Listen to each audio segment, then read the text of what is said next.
Video से पहले channel को सब्सक्राइब ज़रूर करें। नोटिफिकेशंस के लिए बेल आइकन दबाएं और वीडियो के बाद लाइक, कमेंट और शेयर करना ना भूलें।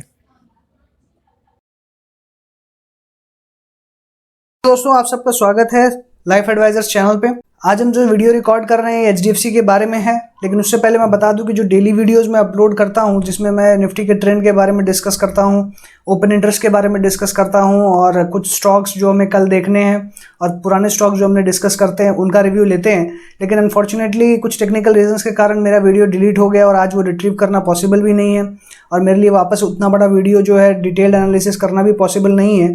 फिर इसीलिए मैंने सोचा कि एक नया जो है एक शो शुरू करते हैं या एक नया सीरीज़ शुरू करते हैं ट्रेंडिंग स्टॉक्स के बारे में, कि जो जिनमें न्यूज़ बनी हुई है या जिनमें कुछ एक ट्रेंड बना हुआ है और काफ़ी दिनों से मार्केट में चर्चा में चल रहा है, तो उन स्टॉक्स के बारे में डिस्कस कर लिया जाए।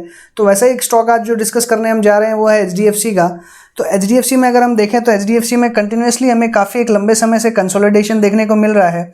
बीच में इसने 1-2 दिन ऊपर जाने की कोशिश की थी, लेकिन वहाँ से भी इसे सेलिंग प्रेशर झेलने को मिला और वो कंटिन्यूसली फिर वापस नीचे आ गया और इसमें एक डाउन ट्रेंड हमको देखने मिल रहा है। तो कंटिन्यूसली हम कह सकते हैं कि शॉर्ट सेलिंग हमको यहाँ पे जो है कंटिन्यूसली देखने को मिल रही है। शॉर्ट्स बिल्टअप देखने को मिल रहे हैं और जो प्राइजेस है वो नीचे की तरफ जा रहे हैं। और अभी करंट लेवल की बात करें तो ये currently make and break level पे खड़ा हुआ है। अगर यहाँ से 1500 के लेवल से ही अगर नीचे जाता है तो यहाँ से शार्प सेल ऑफ हमको देखने मिलेगा और लगभग 1400 के जो टारगेट्स है वो इमीडिएटली हमको देखने के लिए मिलेंगे। लेकिन अब इसमें एक चीज़ ये है कि इसका आज जो रिजल्ट है वो भी डिक्लेयर हुआ है, तो एक बार हम रिजल्ट्स के बारे में चर्चा कर लेते हैं, रिजल्ट्स के बारे में देख लेते हैं कि कैसे आए हैं।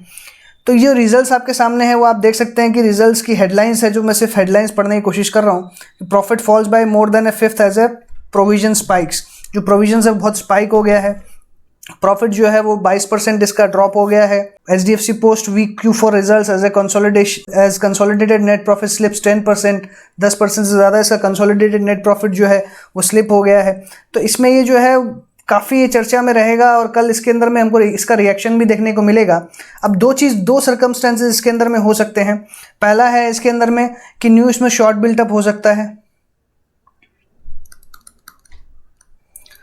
पहला इंस्टेंस ये है। दूसरा है शॉर्ट कवरिंग इसमें हो सकती है। तो हमें दोनों सिचुएशन में क्या करना है? तो पहले सिचुएशन में ये है, अगर इसमें शॉर्ट बिल्टअप होता है तो डेफिनेटली ये 1500 ब्रेक करेगा। अगर ये 1500 ब्रेक करता है तो 1500 ब्रेक करते ही हमको इसके अंदर में नई पोजीशन बनानी है शॉर्ट की, और हमको पहला इमीडिएटली टारगेट जो है वो 1400 को हमको इसको देखने में मिलेगा। और दूसरा, अगर शॉर्ट कवरिंग होती है तो क्या होगा? शॉर्ट कवरिंग होगी तो तुरंत आपको यहाँ से एक जो है बाउंस बैक देखने को मिलेगा और कम से कम काफ़ी अच्छा खासा हमको इसमें बाउंस बैक देखने को मिलेगा। हो सकता है 1600-1700 के लेवल्स हमको देखने के लिए मिले। तो इसमें आप ये सोचेंगे कि हमें इसमें लॉन्ग पोजीशन लेनी है, बल्कि हमें बिल्कुल भी इसके अंदर में लॉन्ग पोजीशन नहीं लेनी है। हमें सिर्फ वेट करना है वापस से इसे शॉर्ट करने का। जो मुझे लगता है कि 1700-1750 का लेवल अगर वापस आता है शॉर्ट कवरिंग के कारण, तो 1750 का लेवल जो रहेगा वो बहुत ही अच्छा रहेगा इसे वापस से शॉर्ट करने के लिए। तो जो हमारी स्ट्रैटेजी रहेगी वो है, अगर शॉर्ट बिल्टअप होता है तो डेफिनेटली हमें इसे शॉर्ट करके चलना है, और अगर शॉर्ट कवरिंग होता है तो ऊपर के लेवल पे लगभग 1700 के लेवल के आसपास के हमें इसमें नया वापस से शॉर्ट बनाना है। हो सकता है उतने बड़े लेवल्स हमको देखने के लिए नहीं भी मिले, तो अगर हमको 1600 का लेवल्स भी देखने को मिलता है तो हमें इसे कि प्राइस मूवमेंट जो है वो कुछ ट्रैक करनी होगी और ट्रैक करने के बाद में इसे शॉर्ट करना होगा। और मुझे ऐसा लगता है कि बैंक निफ्टी को ट्रैक करने में इसका एक बहुत बड़ा हाथ है और ये बहुत हाईली वेटेड स्टॉक है। तो इसके अंदर में अगर शॉर्ट बनता है या इसके अंदर में ये नीचे के लेवल पे जाता है तो मार्केट को कम्प्लीटली बहुत अच्छा ड्रैग करेगा। लेकिन मार्केट में एक नीचे सपोर्ट बना हुआ है। बैंक निफ्टी में सिमिलरली अगर हम देखें तो बैंक निफ्टी एकदम मेक एंड ब्रेक लेवल पे है। अगर वो और गिरता है तो वहाँ से और हैवी सेल ऑफ देखने मिल सकता है और उसके कारण जो है निफ्टी ड्रैग हो सकता है। लेकिन मुझे लगता है कि निफ्टी का लेवल जो है वो कहीं ना कहीं 9000 पे सपोर्टेड है। तो ये भी हो सकता है कि निफ्टी में हमको साइडवेज मूवमेंट देखने मिले और बैंक निफ्टी में हमको नेगेटिव मूवमेंट देखने को मिले। तो निफ्टी को कौन सपोर्ट करेगा? निफ्टी को मेटल्स, आईटी ये सब सपोर्ट करेंगे, ऑटो सेक्टर सपोर्ट करेगा और बैंक निफ्टी जो है अपना इंडिविजुअल चलेगा। लेकिन फिर भी बैंक निफ्टी का जो इम्पैक्ट है वो काफ़ी पड़ेगा निफ्टी पे, क्योंकि 45% ऑफ द निफ्टी का जो कंपोजिशन है वो 45% फाइनेंशियल सर्विसेज एंड बैंकिंग है। तो ऑब्वियसली इम्पैक्ट तो पड़ेगा निफ्टी के ऊपर में। तो मुझे लगता है कि निफ्टी का भी कहीं ना कहीं एक अच्छा सपोर्ट बना हुआ है। तो इसके अंदर में हमको हो सकता है एक बार शॉर्ट कवरिंग देखने को मिले, तो जब भी शॉर्ट कवरिंग देखने को मिलेगी तो हम ऊपर के लेवल्स पे नए शॉर्ट्स बनाने शुरू करेंगे। तो इसमें हमारी तेज़ी का व्यू बिल्कुल भी नहीं है। हमारी तेज़ी कब बनेगी? इसमें तेज़ी हमारा 1800 रुपये पार करेगा उसके बाद बनेगी, और वो भी candle stick pattern, chart pattern किस तरह से फॉर्म हो रहा है उसके ऊपर हम डिसाइड करेंगे। लेकिन अभी हमारा जो व्यू है वो कम्प्लीटली बेरिश है।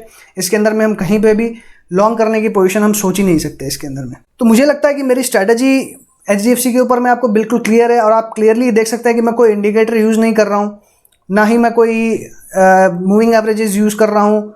मैं सिर्फ क्लियरली जो कैंडल स्टिक बन रही है और जो चार्ट पैटर्न बन रहे हैं उनके ऊपर में मेरा जो आइडिया है वो फॉर्म करने की कोशिश कर रहा हूँ, और जो प्राइस मूवमेंट है, प्राइस एक्शन है, उसके ऊपर में ही मैं कंसंट्रेट करने की कोशिश कर रहा हूँ। तो मेरे हिसाब से एक अच्छे ट्रेडर के लिए सबसे अच्छा होता है कि प्राइस एक्शन या प्राइस मूवमेंट जो होता है वो ट्रेड करना, और एक जनरल इंसान के लिए या एक नॉर्मल रिटेलर के लिए सबसे अच्छा चीज़ होता है कि इंडिकेटर पे हम ज़्यादा ध्यान ना दें, ज़्यादा फोकस ना करें। मैक्सिमम इंडिकेटर्स लैगिंग होते हैं, और बहुत बार हमें फॉल सिग्नल मिलते हैं जिसमें हम ट्रैप हो जाते हैं, और ट्रैप होने के कारण हमें लॉसेस भी हो जाते हैं। तो लॉस हमें होता है 10 रुपये का, लेकिन प्रॉफिट होता है 1 रुपये का, तो अल्टीमेटली हम लॉस में निकलते हैं। इसीलिए मेरा मानना है कि हम प्राइस एक्शन पर ज़्यादा फोकस करें रैदर देन इंडिकेटर्स, तो वो ज़्यादा बेटर रहेगा। तो मैं प्राइस एक्शन पे फोकस कर रहा हूँ। तो कल हमारा पोजीशन कैसा रहना चाहिए?